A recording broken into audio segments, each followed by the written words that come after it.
Pour aller plus loin, j'accueille à présent Thomas Porcher. Bonsoir. Bonsoir.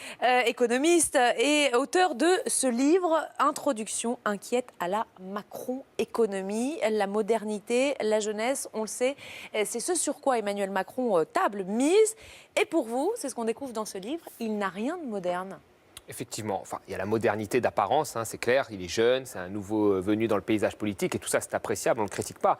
Mais après sur le discours, franchement, quand vous voyez les petites phrases qu'on a choisies, quelqu'un qui vous dit qu'il faut plus de souplesse sur le marché du travail, que le statut de fonctionnaire est de moins en moins défendable, que nous n'avons pas fait les réformes comme le Royaume-Uni, honnêtement, j'ai l'impression qu'on a déjà entendu ce type de phrases et franchement, pour moi il n'y a rien de nouveau, c'est du réchauffé. Vous dites, attendez, pire encore, une vision très proche de celle des économistes du 19e siècle, c'est dur quand même. Oui, on voit bien que là, Emmanuel Macron veut faire du travail une variable d'ajustement. Enfin, la loi Macron, il y a une grosse partie de la loi Macron qui parle de la facilité de licenciement, de l'ouverture des magasins le dimanche. Enfin, et puis même, si on va plus loin, comment on a pu penser à un moment que c'était ça qu'il fallait pour redresser la 6e puissance mondiale. Enfin, c'est absolument pas suffisant. Et les résultats sont là d'ailleurs, parce qu'on n'a pas de croissance, on a un chômage qui a augmenté. Alors, avec Frédéric Farah, qui coécrit ce livre avec vous, vous avez effectivement passé en revue, passé au crible, 13 phrases choc d'Emmanuel Macron. Alors, j'en ai retenu une ou deux, on va commencer par celle-ci. L'État doit continuer à donner plus de souplesse au marché du travail. Ça, c'était une déclaration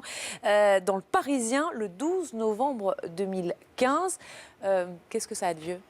Écoutez, déjà, on a déjà donné plus de souplesse au marché du travail. L'intérim a été multiplié par 5 depuis les années 80, les CDD par 4, les stages par 3. Il y a eu 17 réformes sur la protection du marché du travail en France. Donc vous voyez, ça fait quand même 30 ans qu'on a assoupli notre marché du travail. Et qu'est-ce qu'on a eu comme résultat sur l'emploi ? Pas grand-chose. On a 1,5 million de chômeurs en plus depuis 2008. Donc la solution n'est pas là. La solution est d'identifier des secteurs d'avenir pour relancer l'économie. Aujourd'hui, vous regardez les hautes technologies, Internet. La France n'est pas présente. Vous regardez la téléphonie mobile, il y a deux géants, iPhone, Samsung, qui ne sont pas européens, qui se partagent le marché. Donc c'est là que moi j'aurais aimé voir Emmanuel Macron sur l'identification de secteurs d'avenir et le fait de permettre à nos grandes entreprises de s'engouffrer dans ce secteur d'avenir. Et là-dessus, on l'a pas beaucoup entendu. Pourtant, il est très entouré par des différents chefs d'entreprise de ce milieu-là. Effectivement, mais un ministre de l'économie doit challenger des grands chefs d'entreprise, il ne doit pas les écouter. Or, Emmanuel Macron les écoute. Quand Emmanuel Macron défend le nucléaire et l'EPR, je ne pense pas qu'il rende service à EDF, je pense qu'il écoute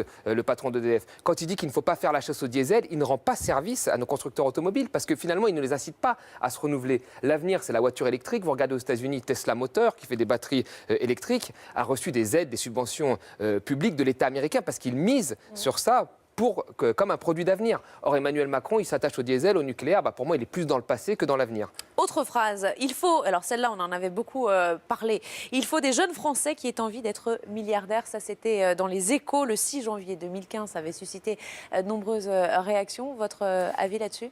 Pareil, oui, très bien, on est tous d'accord. Je ne sais pas même si c'est la volonté de tout le monde de devenir milliardaire, mais bon, très bien. Mais penser que c'est la volonté individuelle qui va vous permettre d'être milliardaire, c'est encore un conte et une fable qu'Emmanuel Macron, qui est ministre, alors que c'est lui normalement qui doit faire en sorte que des jeunes puissent devenir milliardaires, il remet ça sur l'individu en fait et il dit voilà, tu dois être milliardaire ou si tu es chômeur, tu ne dois pas attendre tout de l'autre. Mais pareil, quand on regarde les jeunes milliardaires américains, ceux qu'il aime tant, comme Steve Jobs, Steve Jobs, il a été milliardaire parce qu'il a fait l'iPhone, mais l'iPhone, il a récupéré tout un tas d'innovations de l'État américains comme Internet, la reconnaissance vocale, etc. Donc il y a eu, à l'amont de la chaîne d'innovation, l'État qui a ouvert des voies et qui a permis à des entrepreneurs de récupérer ça. Et c'est pareil pour Elon Musk, Tesla Motors, SpaceX ou SolarCity, qui a reçu 4,9 milliards de l'État américain. Donc voilà, ce qu'aurait dû faire Emmanuel Macron, plutôt que de dire aux gens « deviens milliardaire », mais il aurait dû faire en sorte qu'il y ait des voies pour ces entrepreneurs pour qu'ils puissent devenir milliardaires et donc ouvrir des voies d'avenir, choisir des secteurs d'avenir et faire en sorte que les entreprises s'y engouffrent. Et ce n'est pas du tout ce qu'il fait. Vous qui avez donc décortiquer comme ça ces phrases, vous diriez quoi ? Qu'il est de gauche ? Oula, non, pour moi, il n'y a pas un discours de gauche. Et je pense que ce soir, il va faire des propositions justement plus à gauche parce qu'il est tellement identifié comme un libéral qu'il est obligé aujourd'hui d'aller draguer un électorat de gauche. Donc ça va être de la com.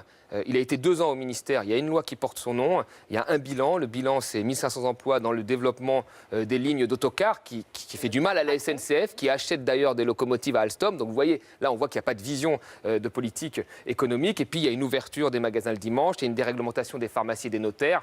Bah, voilà ce qu'il apporte à l'économie française. Pour moi, ce n'est pas suffisant. On dirait que c'est des réformes de pays en développement. Bon, encore un mot si on veut élargir le débat. Alors, on a compris, les mesures économiques de Macron, c'est pas ça qui va nous sauver, si j'en crois ce que vous nous disiez. Qui aujourd'hui, à gauche comme à droite, parmi les candidats, semble faire preuve de plus d'audace ou en tout cas de modernité justement dans ses propositions économiques? Je pense que de l'audace, c'est de sortir pour moi de ce que l'on a fait depuis 30 ans. Et depuis 30 ans, comme j'ai dit, on a plus flexibilisé, on a cassé le modèle social, on a cassé des rigidités, on a baissé les taxes, on a baissé de 100 milliards les taxes sur les grandes entreprises entre 2000 et 2010. Ça n'a pas relancé l'économie. Donc aujourd'hui, il faut un candidat qui voit vers l'avenir. Et l'avenir, c'est quoi? Internet, ça a déjà été pris. Donc il y a la transition énergétique, le développement des renouvelables. On est obligé de le faire avec la COP 21. Il y a l'efficacité énergétique dans les bâtiments. Il y a tout un tas d'innovations comme ça. Donc pour moi, un candidat qui serait un candidat d'avenir serait un candidat qui proposerait finalement ce projet alternatif d'innovation qui irait avec, pour moi, cette contrainte globale qu'on a, la contrainte climatique. Et aujourd'hui, je le dis, pour moi, la candidate qui propose ça, mais en même temps, je travaille pour elle, c'est Cécile Duflot. Bon. Eh bien, vous avez l'honnêteté de dire que vous travaillez pour elle, vous auriez pu ne pas nous le dire. Merci beaucoup Thomas.